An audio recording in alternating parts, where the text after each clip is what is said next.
Butun dunyo nigohi Yaqin Sharqqa qaratilgan bir vaziyatda Kim Chen In yana katta sahnaga chiqdi. Shimoldan nido keldi do'stlar. Ayrim davlatlar Qo'shma Shtatlar tomon hamda Isroil tomon bo'lib Eronga hujumni oqlab turgan bir vaziyatda Qo'shma Shtatlarning ushbu xatti-harakatlarini shimoldan turib Kim Chen In qoralashini ma'lum qildi va ushbu xatti-harakatlarni umuman qabul qilib bo'lmaydigan vaziyat deb atadi. Ayni damda Yaqin Sharqda davom etayotgan urushlar uzoq shimolni ham bezovta qilmoqda do'stlar. Bu urushlardan bezovta bo'layotgan inson albatta siz kutganingizdek Shimoliy Koreya prezidenti Kim Chen In hisoblanadi.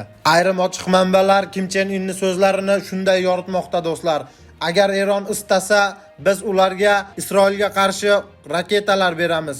Shunday raketalarning bittasi yo'q, butun Isroilni yo'q qilishi mumkin deb o'z so'zini yakunlagan Shimoliy Koreya prezidenti Kim Chen In. Kim Chen In Shimoliy Koreyaga hech kim hujum qilmayotganidan biroz xafa bo'lgan chog'i u yana o'z so'ziga qo'shimchalar kiritib o'tgan. Kim Chen Inning so'zlari do'stlar, ikki yadroviy qurolga ega davlat yadroviy inshootlarga ega bo'lish bahonasida boshqa davlatga hujum qilmoqda.